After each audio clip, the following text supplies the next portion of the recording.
Next limitations of new industrial policy అంటే కొత్త ఆర్థిక విధానం యొక్క పరిమితులు ఏంటో తెలుసుకుందామమ్మా. అంటే దానికి ఇప్పుడు ఆల్రెడీ న్యూ ఇండస్ట్రియల్ పాలసీ అంటే కొత్త పారిశ్రామిక విధానం గురించి మనం చెప్పుకుంటున్నాం. అందులో మనం ఏమేమి చెప్పుకున్నాము, లక్షణాలు చెప్పుకున్నాము.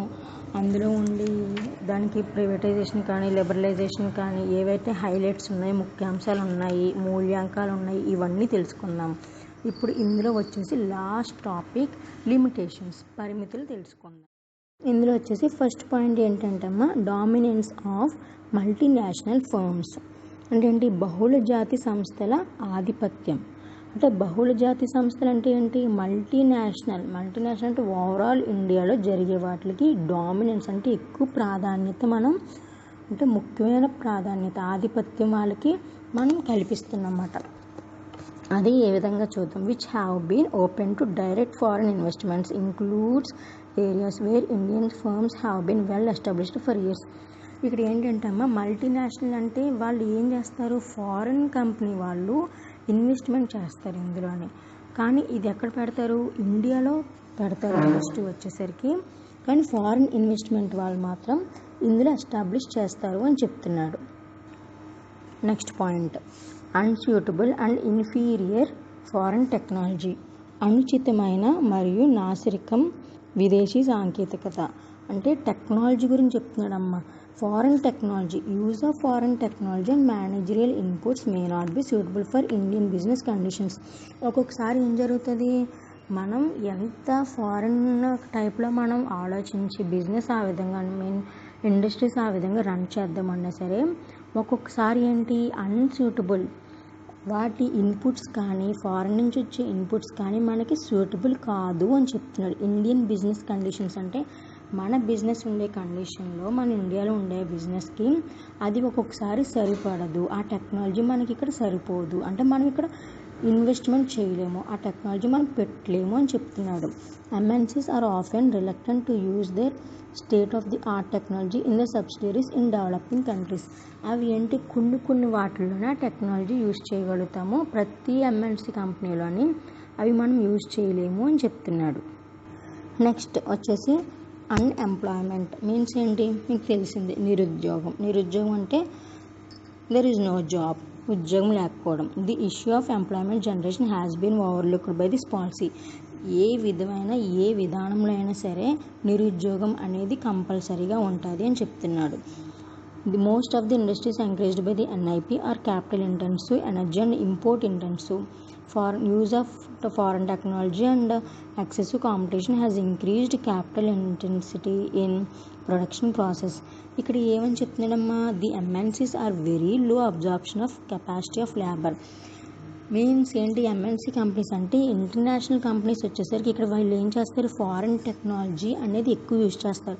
దానివల్ల మ్యాన్మేడ్ అనేది లేబర్ అనేది అవసరం లేకుండా పోతుంది, కాబట్టి నిరుద్యోగం అనేది ఎక్కువగా ఉంటుంది అని చెప్తున్నాడు. Next, dilution of the public sector.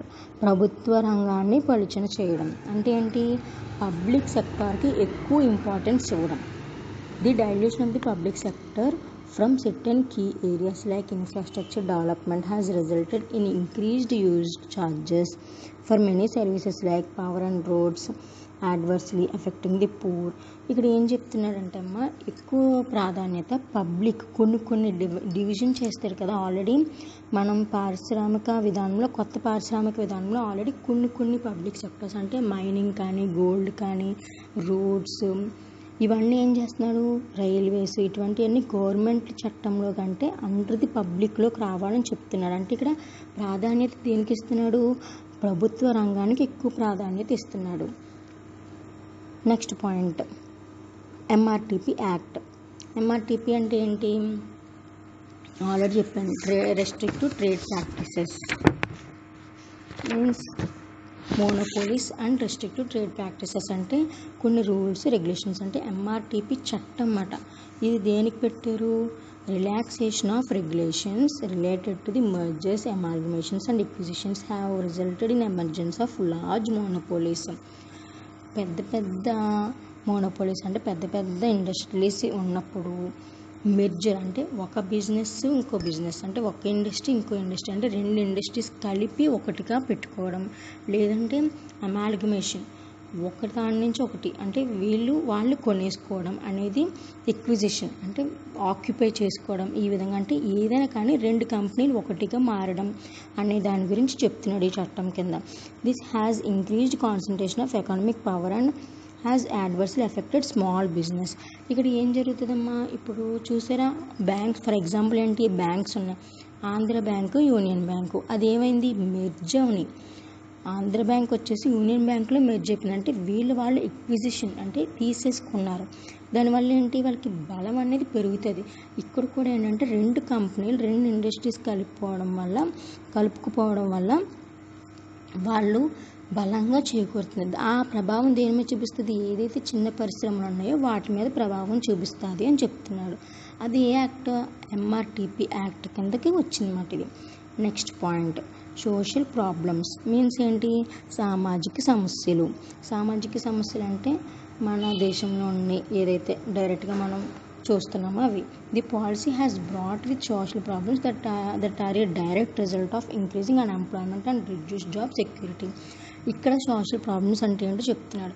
Unemployment and job security అంటే నిరుద్యోగం ఉండడం, సరైన జాబ్ లేకపోవడం, అంటే జాబ్కి సెక్యూరిటీ లేకపోవడం. ఇప్పుడు ఫర్ ఎగ్జాంపుల్ ఏంటమ్మా, గవర్నమెంట్ జాబ్స్ ఉన్నాయనుకో, నిరంతరం ఎప్పుడు ఇంకా అలా ఉంటుంది, వాడు చేసినా చెయ్యకపోయినా వాడు హాలిడేస్ పెట్టుకుని ఏ విధంగా పెట్టుకున్నా అదైతే ఇంకా అందులోంచి డిస్మిస్ చేయడం అనేది ఎప్పుడో చాలా అరుదుగా ఉంటుంది తప్ప మ్యాక్సిమం అయితే అందులోంచి తీసేయడం అనేది కుదరదు. కానీ ప్రైవేట్ జాబ్స్కి ఏమవుతుంది, వాళ్ళకి జాబ్ ఎప్పుడు ఉంటుందో తెలియదు, ఎప్పుడు ఊడిపోతుందో తెలియదు. అటువంటి పరిస్థితి ఇందులో ఉంది అని చెప్తున్నారు. ఇది ఒక సోషల్ ప్రాబ్లం కింద క్రియేట్ చేసుకున్నారు అనమాట. The interest of workers who have been rendered jobless have not been successfully dealt with by the government. ఇక్కడ ఏం చెప్తున్నాడు, ఇంట్రెస్ట్ ఆఫ్ వర్కర్స్ అంటే వర్కర్స్ ఒపీనియన్ కూడా ఎలా ఉంటుంది, ఒకే జాబ్లో వీళ్ళు క్రమంగా ఉండలేకపోతున్నారు అని చెప్తున్నాడు. ఇవమ్మ వచ్చేసి న్యూ ఇండస్ట్రియల్ పాలసీ లిమిటేషన్స్ అంటే పరిమితులు, కొత్త పారిశ్రామిక విధానం యొక్క పరిమితులు. ఇవి మొత్తం ఎన్ని పాయింట్స్ ఉన్నాయి, 6 పాయింట్స్ ఉన్నాయమ్మ. ఓకేనా, దీని తర్వాత నెక్స్ట్ టాపిక్లోకి వెళ్ళిపోవచ్చు. ఇక్కడతోటి ఇండస్ట్రియల్ పాలసీ అంటే కొత్త పారిశ్రామిక విధానం గురించి మనం ఏమేమి చూసాము. ఫస్ట్ ఆఫ్ ఆల్ అసలు కొత్త పారిశ్రామిక విధానం అంటే ఏంటో చూసాము, అందులో ఉండే ముఖ్యాంశాలు హైలైట్స్ ఏంటో చూసాము. నెక్స్ట్ వచ్చేసి ఎవాల్యుయేషన్ అంటే క్రమంగా పద్ధతులు చూసాము, అందులోనే మూల్యాంకాలు చూసాము. నెక్స్ట్ వచ్చేసి ఫ్యూచర్స్ చూసాము, అంటే లక్షణాలు ఏంటో చూసాము. ఆ తర్వాత లిమిటేషన్స్ చూసాము, అంటే పరిమితులు చూసాము. So this is the most important question అని కూడా మనం ఈ చాప్టర్ నుంచి మనం చెప్పొచ్చు అన్నమాట. నెక్స్ట్ టాపిక్ వచ్చేసి పబ్లిక్ డెట్ ఇన్ ఇండియా అంటే భారతదేశంలో ప్రజారుణం. రుణం అంటే ఏంటమ్మా, అప్పు. అంటే ప్రజల యొక్క రుణాలు ఏ విధంగా ఉన్నాయో తెలుసుకుందాం భారతదేశంలో.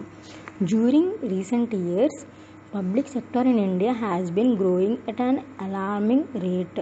అంటే ఎలా ఉంటుంది గ్రోయింగ్, ఏ విధంగా వృద్ధి చెందింది, ఎక్కువ రేట్. అంటే ఒక్కొక్క ఇంట్రెస్ట్ అంటే వడ్డీ రేటు ఇదివరకు ఎలా ఉండేది పాస్ట్లోని, ఫర్ ఎగ్జాంపుల్ బ్యాంక్ రేట్ అయితే చూసుకోండి, ఒక్కొక్కసారి అంటే మనం తీసుకున్నామంటే కనుక ఒక విధంగా వడ్డీ రేటు ఉంటుంది, అదే వాళ్ళకి మనం అందులో సేవింగ్స్ అయి పెట్టుకుంటే కనుక ఒక విధంగా వడ్డీ రేట్ అనేది వేస్తారు.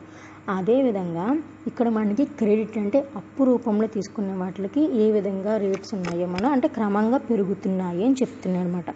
The under developed nature of the economy and institutional credit deficiencies makes the financing and economic development a complicated problem. Financing అంటే మీకు ఆల్రెడీ తెలుసు, ఫైనాన్స్ మీన్స్ ఫైనాన్షియల్ చేస్తుంటారమ్మా. ఏ విధంగా చేస్తారు, మనీ ఇచ్చి ఇంట్రెస్ట్కి అమౌంట్ తీసుకుంటూ ఉంటారు. అదేవిధంగా ఇక్కడ ఏంటి, under developing nature of the economy అంటే మన ఆర్థిక వ్యవస్థ కూడా కొన్ని క్రెడిట్ డెఫిషియన్సీస్ అంటే ఇప్పుడు ఒక వరల్డ్ బ్యాంక్ ఉందమ్మా మనది, ఒక్కొక్క పలానా టైంలో అప్పులు తెచ్చుకుంటూ ఉంటుంది. అంటే మన ఇండియా వచ్చేసి వరల్డ్ బ్యాంక్ నుంచి అప్పు తెచ్చుకుంటూ ఉంటుంది.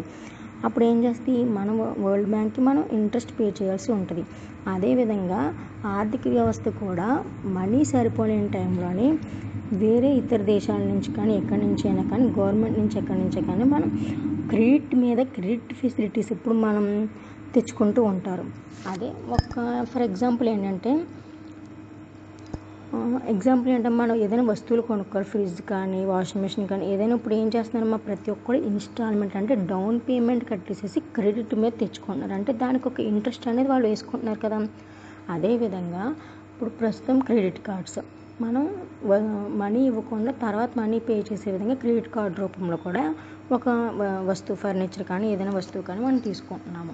ఇక్కడ ఇండియన్ ఎకానమీ కూడా ఏ విధంగా తయారైందంటే మనీ ఖర్చు పెట్టలేక క్రెడిట్ బేసిస్ మీద ఫాలో అవుతుంది అన్నమాట.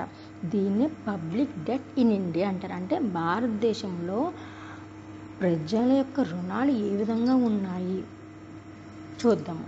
ఫస్ట్ ఇందులో వచ్చేసి first point internal debt means అంతర్గత రుణం అంటే లోపల, అంటే భారతదేశం లోపల ఏ విధంగా ఉన్నాయి.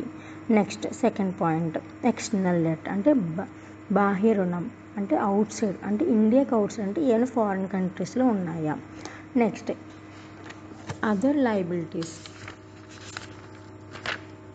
అదర్ ఇంటర్నల్ లయబిలిటీస్ అంటే ఇతర అంతర్గత బాధ్యతలు ఇంకా ఏమైనా, ఇవి కాకుండా ఇంకా ఏమైనా ఫర్దర్గా ఉన్నాయా అనే దాని గురించి ఇందులో మనం డిస్కస్ చేసుకుంటాము. ఇందులో వచ్చేసి ఫస్ట్ ఏంటి, ఇంటర్నల్ డెట్ అంతర్గత రుణం అంటే ఏంటి, the internal debt is a major component of public det of the central government of India. ఇది దేనికి సంబంధించింది, మేజర్ కాంపోనెంట్ అంటే ముఖ్యమైన అంశంగా చెప్తున్నాడు. సెంట్రల్ గవర్నమెంట్ ఆఫ్ ఇండియాకి ఇది ముఖ్యమైన అంశం కింద చెప్తున్నాడు. ఇందులో వచ్చేసి ఫస్ట్ పాయింట్ మార్కెట్ లోన్స్ అంటే మార్కెట్ రుణం. ఇక్కడ ఏ విధంగా ఉంది, these have a maturity period of 12 months or more at the time of issue and is generally interest bearing. ఇక్కడ ఏదైనా కానీ ఒక మ్యాటర్ ఇష్యూ అయినప్పుడు మినిమం 12 months ఉండాలంటే పీరియడ్ ఎంత ఉండాలి, మెచ్యూరిటీ పీరియడ్ 1 year అని చెప్తున్నాడు. ఆ తర్వాత అప్పుడు ఇంట్రెస్ట్ అనేది ఏర్పడుతుంది అని చెప్తున్నాడు. The government issue such loans almost every year. అంటే ఈ గవర్నమెంట్ ఏం చెప్తుంది, ఇటువంటి ఇష్యూస్ అంటే ఇటువంటి లోన్స్ ప్రతి ఎవ్రీ ఇయర్ ఇష్యూ చేస్తుంది అని చెప్తున్నాడు. These loans are raised in the open market by the sale of securities or otherwise. Total market loans as at the end of the March 2005 are estimated. End of the March 2005కి ఎంత estimate చేశారు, total loans 7,58,999 చూపించారన్నమాట. అంటే ఎంత ఉంది మార్కెట్లోను ఎప్పటికి, till end of the March 2005కి. ఇప్పటికి ఎంత ఉంది అయితే మనం ఇంకా డిసైడ్ చేయలేదు. 2005కి అయితే కనుక 7,58,999 crores ఉంది అని చెప్తున్నాడు. నెక్స్ట్ బాండ్స్ మీన్స్ బంధాలు అంటే ఏంటమ్మా, with the government borrowers funds by way of issue of bonds. ఇప్పుడు మనకి అకౌంట్స్లో మీన్స్ వస్తుంది అన్నమాట, కంపెనీస్ ఇటువంటివి ఉన్నాయి, కొన్ని షేర్స్, బాండ్స్, డిబెంచర్స్ ఇటువంటి అంటూ కొన్ని డాక్యుమెంట్స్ రూపంలో ఉండే వాటిని బాండ్స్ అంటారు. అంటే రిలేటెడ్ ఇక్కడ ఏంటి, ఇక్కడ ది గవర్నమెంట్ బారోస్ ఫండ్స్ రూపంలో ఉండి బాండ్స్ అంటే కొన్ని పత్రాలు చెప్తున్నాయి అనమాట. The government obtains funds through the issue of bonds such as national rural development bonds, central investment bonds. The bonds are issued at different maturity periods which may range from 3 years to 10 years period. ఇక్కడ ఏం చెప్తున్నాడమ్మా అంటే ఇక్కడ అంటే funds రూపంలో ఒక bond అంటే ఒక document రూపంలో ఉండి అది మనకి ఇష్యూ చేస్తారన్నమాట. మెచ్యూరిటీ పీరియడ్ ఎంత నుంచి ఎంతకి అంటే 3 years నుంచి 10 years పీరియడ్ ఉండొచ్చు అని చెప్తున్నాడు. దే ప్రొవైడ్ ఏం చేస్తాడు, ఏ విధంగా ఇస్తున్నారు వాళ్ళు, medium term two long term funds to the government. అంటే మధ్య అంటే మీడియం అంటే ఎక్కువ మధ్యస్థ సమయం నుండి ఎక్కువ లాంగ్ టర్మ్ అంటే ఎక్కువ దీర్ఘకాలం వరకు లోన్స్ అనేది గవర్నమెంట్ వాళ్ళు ఇస్తున్నారు, అంటే ఫండ్స్ రూపంలో వాళ్ళు ఇస్తున్నారు. నెక్స్ట్ వచ్చేసి ట్రెజరీ బిల్స్ మీన్స్ ఖజానా బిల్లు. ఖజానా బిల్లు అంటే ఏంటి చూద్దాం. ఖజానా అంటే ఎక్కడి నుంచి వస్తాయి మనకి, వరల్డ్ బ్యాంక్ నుంచి. అంటే మన ఇండియాకి reserve bank of India for example. అంటే ఇక్కడ కమర్షియల్ బ్యాంక్స్ కానీ రిజర్వ్ బ్యాంక్స్ కానీ. ఇక్కడ మనకి ఆల్రెడీ న్యూ ఇండస్ట్రియల్ పాలసీలో చెప్పాడు రిజర్వ్ బ్యాంక్ అయితే వీళ్ళకి ఇక్కడ నోటిఫై చేయట్లేదు, ఓన్లీ కమర్షియల్ బ్యాంక్ నుంచి ఇక్కడ రేట్ అనేది ఫిక్స్ చేస్తున్నారు అని చెప్పాడు ఇండస్ట్రీస్కి సంబంధించి. ఇక్కడ కూడా ట్రెజరీ బిల్స్ ఏంటి, a major source of short term funds for the government is obtained by issue of treasury bills. Short term funds ఎక్కడి నుంచి ఇష్యూ అవుతుందని చెప్తున్నాడు గవర్నమెంట్కి, ట్రెజరీ బిల్స్ నుంచి. అంటే ఖజానా బిల్లు, అంటే ఖజానా బిల్లు అంటే ఏంటమ్మా, ఎక్కడైతే ఖజానా ఏర్పడి ఉంటుందో అంటే దానికి సంబంధించి, ఖజానా అంటే ఏంటి, డబ్బు, అది ఎక్కడి నుంచి అయితే వస్తుందో దాన్ని ఖజానా బిల్లులు అని అంటారు. అంటే బిల్లుల రూపంలో చూపిస్తారు. At present government issues 91 day and 364 day treasury bills.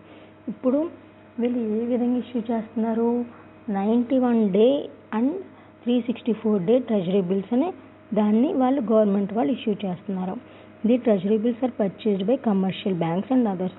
Treasury bills ఎక్కడి నుంచి పర్చేస్ చేస్తారు, ఎవరు ఇష్యూ చేస్తున్నారు, కమర్షియల్ బ్యాంక్స్ వాళ్ళు, అంటే వాణిజ్య బ్యాంకుల వాళ్ళు ఇష్యూ చేస్తున్నారు అని చెప్తున్నారు. The amount of debt as the result of treasury bills decreased from the amount, ఎంత రుణం ఉండిపోయింది వీళ్ళకి, ఫ్రమ్ 64,760 crores. ఎప్పుడు ఏ సంవత్సరంలోని, 1997లోని 64,760 crores డిక్రీజ్ అయింది టు అక్కడి నుంచి 7,184 crores పడిపోయింది అని చెప్తున్నాడు. టిల్ మార్చ్ 2006కి 64,760 crores నుంచి 7,184 crores పడిపోయింది. అంటే పబ్లిక్ డెట్ అంటే రుణం అంతవరకు పడిపోయింది అని చెప్తున్నాడు. Next point, special floating and other loans.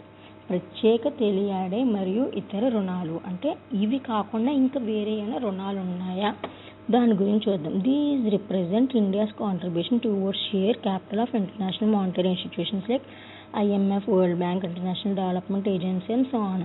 ఇక్కడ ఏంటంటే అమ్మా కొన్ని యాక్ట్స్, చట్టాలు అనేది పెట్టారు. IMF కానీ, అంటే వరల్డ్ బ్యాంక్ కానీ, IMF కానీ, ఇంటర్నేషనల్ డెవలప్మెంట్ ఏజెన్సీస్, కొన్ని ఏజెన్సీస్కి కొన్ని వివిధ చట్టాలకి వాటికి ఏవైనా ఉన్నాయో లోన్స్ అనే దాని గురించి ఇక్కడ చెప్తున్నాడు. These are non negotiable and non interest bearing securities. ఇవన్నీ ఏంటి, non negotiable, non interest bearing, అంటే వీటికి వడ్డీలు అనేది ఉండదు అని చెప్తున్నాడు. Interest bearing. The government of India is liable to pay the amount at the call of these institutions. ఎప్పుడు పే చేస్తారు, ఎప్పుడైతే దీనికి పే చెయ్యాలి అంటే ఆ టైం సెర్టన్ పీరియడ్ అనేది వీళ్ళు పెట్టుకుంటారు, ఆ సెర్టన్ పీరియడ్లో వీళ్ళు పే చేసుకోవాలి అని చెప్తున్నాడు. Accordingly it is a short term debt upon the government of India. ఒక విధంగా చూసుకుంటే షార్ట్ టర్మ్ అంటే తక్కువ కాలం మాత్రమే ఉండే డెట్ మాత్రమే అని చెప్తున్నాడు. అంటే వీళ్ళు తీసుకున్న రుణాలు ఎంతకాలం ఉంటుందమ్మా, తక్కువ కాలం, అంటే స్వల్ప కాలం మాత్రమే ఉంటుంది అని చెప్తున్నాడు. At the end of the March 2006, అంటే మార్చ్ 2006 చివరికి వచ్చేసరికి special and other loans rose to 21,631 crores ఉన్నాయి అని చెప్తున్నాడు. ఎంత ఉందమ్మా లోన్స్, 21,631 crores ఉన్నాయి అని చెప్తున్నాడు. Next, special securities issued by RBI జారీ చేసిన ప్రత్యేక సెక్యూరిటీలు. ఆర్బీఐ అంటే ఏంటి, రిజర్వ్ బ్యాంక్ ఆఫ్ ఇండియా. కానీ మనం ఇక్కడ ఏం చూస్తాము, ట్రెజరీ బిల్స్ కానీ, న్యూ ఇండస్ట్రియల్ పాలసీ, కొత్త విధానాలు కానీ ఎవరి దగ్గర నుంచి వచ్చినాయి, కమర్షియల్ బ్యాంక్స్ నుంచి మాత్రమే వచ్చినాయి.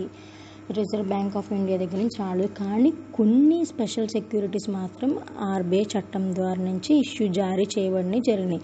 అవి ఏవేంటో చూద్దాం. The government obtains temporary loans for a period of maximum 12 months from RBI and issue special securities which are non negotiable and non interest bearing. ఇక్కడ ఏవైతే కనుక నాన్ ఇంట్రెస్ట్ అంటే వడ్డీ లేకుండా ఉన్నాయో అవి మాత్రమే ఆర్బీఐ నుంచి, అంటే టెంపరీ, అంటే పెర్మనెంట్ లోన్స్ కాదు, అంటే అప్పటికప్పుడు వాళ్ళు జారీ చేస్తూ ఉంటారు.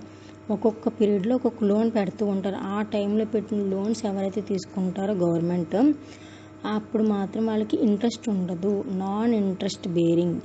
అది కూడా విత్ ఇన్ మ్యాక్సిమం ఎన్ని మంత్స్, 12 months ఇస్తాడు అని చెప్తున్నాడు. Next point, ways and mean advances. మార్గాలు మరియు సగటు పురోగతి. మార్గాలు, వేస్ ఏ విధంగా, దారులు ఏ విధంగా మార్గాలు ఉన్నాయో చూద్దాం. The government of India obtain ways and means advances from the reserve bank of India to meet it short period expenditure. చిన్ని ఎక్స్పెండిచర్ అంటే తక్కువ కాలం వ్యయాలు ఏమన్నా మనం చూడాలంటే కనుక రిజర్వ్ బ్యాంక్ ఆఫ్ ఇండియా దగ్గర నుంచి మనం తీసుకోవచ్చు అని చెప్తున్నాను అనమాట.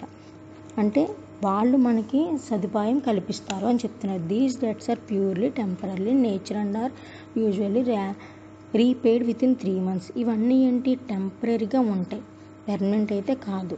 అంటే స్వల్పకాలంలో మాత్రమే, తక్కువ టైంలో జరుగుతుంది, విత్ ఇన్ 3 monthsలో జరుగుతుంది అని చెప్తున్నాడు. Next point, securities against small savings. చిన్న పొదుపులకు వ్యతిరేకంగా సెక్యూరిటీలు. అంటే చిన్ని పొదుపులకు, అంటే మనం బ్యాంక్స్లో డిపాజిట్స్లోని సేవింగ్స్ బ్యాంక్స్ ఇలా చేసుకుంటారు కదా, అది. Since 1999 2000 under the new accounting system, కొత్త అకౌంటింగ్ సిస్టమ్ పద్ధతి ప్రకారంగా national small savings have been converted to the central government securities. చిన్న సేవింగ్స్ ఏ విధంగా కన్వర్ట్ అయిపోయినాయి, సెంట్రల్ గవర్నమెంట్ సెక్యూరిటీస్ కింద కన్వర్ట్ అయిపోయినాయి. అంటే సెంట్రల్ గవర్నమెంట్ ఆధీనంలోకి వెళ్ళిపోయినాయి అన్నమాట. As a result there have been a sharp increase in internal debt and corresponding decline in small savings. ఇది ఎందులో కానీ చెప్తున్నాడు, ఇంటర్నల్ డెట్ అంటే అంతర్గత, అంటే విత్ ఇన్ ది ఇండియా అంతర్గత రుణంలోకి వస్తుంది, అది కూడా చిన్ని పొదుపులు, అంటే చిన్న పొదుపుల్లోకి వస్తుంది అని చెప్తున్నాడు. మా ఇంటర్నల్ డెట్లోంచి వచ్చేసరికి అంతర్గత రుణాల్లోకి వచ్చేసరికి మొత్తం 7 points ఉన్నాయి. Next external debt. External debt అంటే ఏంటమ్మా, బాహ్య రుణం, అంటే బయట ఉండేది అన్నమాట. మనకి ఇండియాకి సంబంధించి కాకుండా బయట రుణంలో ఏవైతే ఉన్నాయో అవి. External debt refers to the liabilities of the Indian government, public sector, private sector and monetary institutions to overseas parties.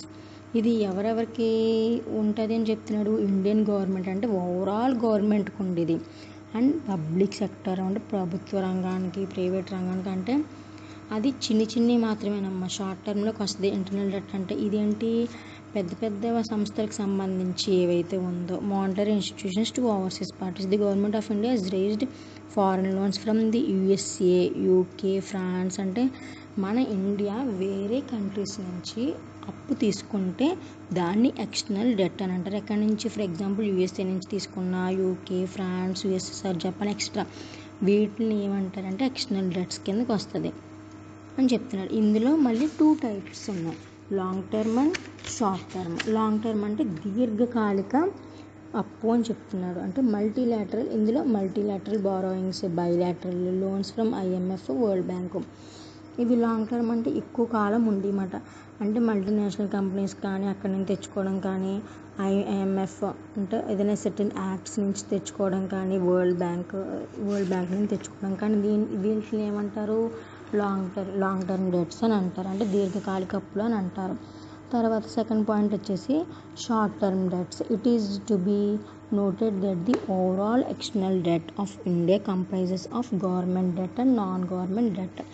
ఇది ఇక్కడ ఏం కంప్రైజ్ చేస్తుంది, గవర్నమెంట్ వచ్చేసి ఇండియా ఓవరాల్ ఎక్స్టర్నల్ డెట్ని ఇది గవర్నమెంట్ డెట్ కింద డిక్లేర్ చేస్తుంది. అండ్ రెండు విధాలుగా ఉంటుంది, గవర్నమెంట్ డెట్ ఉంటుంది ఇందులోని, నాన్ గవర్నమెంట్ అంటే ప్రభుత్వానికి సంబంధించిన రుణం ఉంటుంది, ప్రభుత్వకు సంబంధం లేని రుణం కూడా ఉంటుంది. ఇది government debt is owned by government authorities both central and state governments. Government debt అంటే ఏంటి, ఏదైతే సెంట్రల్ నుంచి స్టేట్ గవర్నమెంట్ నుంచి అథారిటీ ఉంటుందో వాటిని గవర్నమెంట్ రుణం అంటే గవర్నమెంట్ అప్పు అని అంటారు. అలాగే నాన్ గవర్నమెంట్ డెట్ అంటే is owned by private parties in India. అంటే ప్రైవేట్ సంస్థల నుంచి, అంటే నాన్ గవర్నమెంట్, వాటిని నాన్ గవర్నమెంట్ అని అంటారు. ప్రైవేట్ సంస్థల నుంచి ఎవరైతే అప్పు తీసుకుంటారో వాటిని నాన్ గవర్నమెంట్ అని అంటారు. నెక్స్ట్ థర్డ్లో నుంచి అదర్ ఇంటర్నల్ లయబిలిటీస్లో వచ్చేసి ఫస్ట్ పాయింట్ స్మాల్ సేవింగ్స్, చిన్న పొదుపులు. అంటే చిన్న పొదుపులు ఏవి ఉన్నాయో చూద్దాం. అసలు అదర్ ఇంటర్నల్ లయబిలిటీస్ అంటే ఏంటి అంటే ఇతర అంతర్గత బాధ్యతలు. The government does not include liabilities under public debt.